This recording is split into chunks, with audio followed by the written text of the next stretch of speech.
Basically what I'm doing right now is I'm making the tinder bundle for the fire I'm going to make. This tinder bundle is pretty much made out of dry grass and then the bark that we found. So basically what we do with the bark is we're just processing it down into very fine fibers. The way you can do that is twisting it and ripping it. You're basically just going to shred it so you're getting those nice fibers. And what I do with the yucca plant is this is going to be used as a coal extender. So it's very like foamy in the inside. Look, you can almost just rip it out. So these are great coal extenders. What I mean by coal extenders is once I get a coal going, it's great to actually open up the coal and get it much bigger with a coal extender. Or you can increase the heat in your tinder bundle. So what I'm doing right now is I strip away the outer bark, and then that inner bark right here is great for coal extending.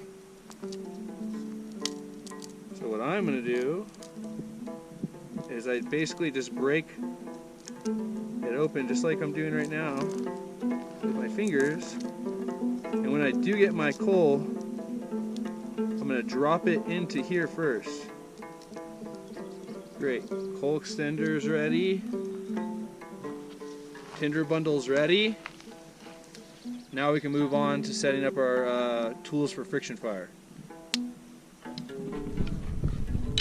Okay, so I've obviously made fire before with this set. What I'm going to do right now is, even though I made fire with this set before, I still have to basically do the same prep that you do for starting it off each time, besides get the hole ready, okay? So my hole's already pretty much burnt in. I probably have another 2-3 fires left in this hole. So I'm just gonna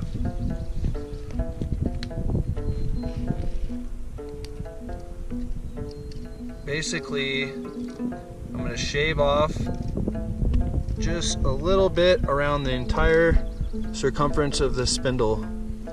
That way what happens is it's going to progressively get fatter as I burn down and progressively add friction as we heat up. Okay, so I'm just adjusting this notch a little bit based on my experience from last time making fire with it. Okay, so you have your hole right here, which the spindle is spinning in, okay? And we basically cut notches in. So what happens is it's spinning, dust keeps coming out and falling within this notch, and eventually it gets so hot that right there at the point, it heats up that dust or punk so hot that it actually ignites the pile right here, okay? So before, what was happening is my dust was falling and it wasn't falling against the edge, so it wasn't igniting, so I just made a little adjustment, that way I didn't have to work so hard this time. Alright, so one of the many things you can do to help yourself get more traction on this spindle is gather up some pine sap.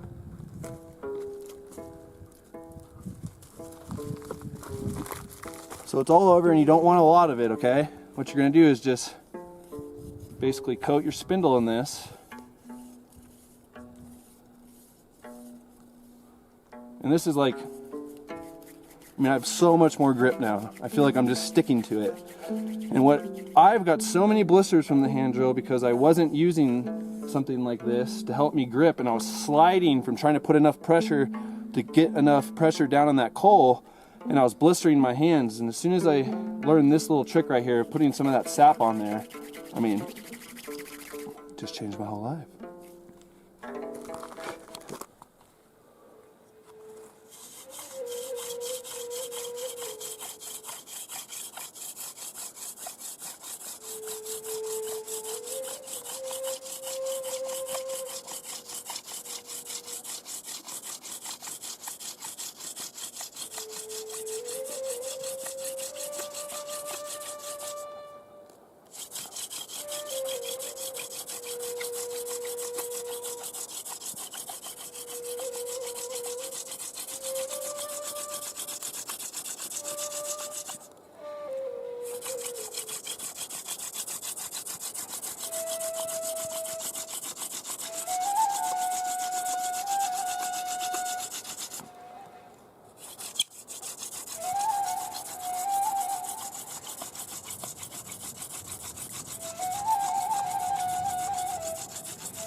Exact reason why you get a coil extender.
What do you think, Odin?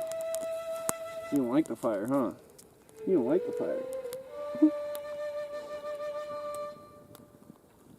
Still more interested in bees. You see how that coal extender came into play? Mm-hmm. So the coal that I actually made from the friction fire, it wasn't hot enough and it didn't get big enough to actually ignite the tinder bundle. So that's why I lit a little piece of yucca as a coal extender, and I set it to the side. And then when the actual sawdust didn't light the tinder bundle, I resorted back to the coal extender, and that's why they call it a coal extender. That just comes with trial and error. I got so sick of making friction fires and then losing my damn coal inside the tinder bundle and it going out and then having to start from scratch. Oh, I just got over that. And then Les Stroud, okay, great survivor man, I saw him do that and that changed my whole life. So yeah, friction fire.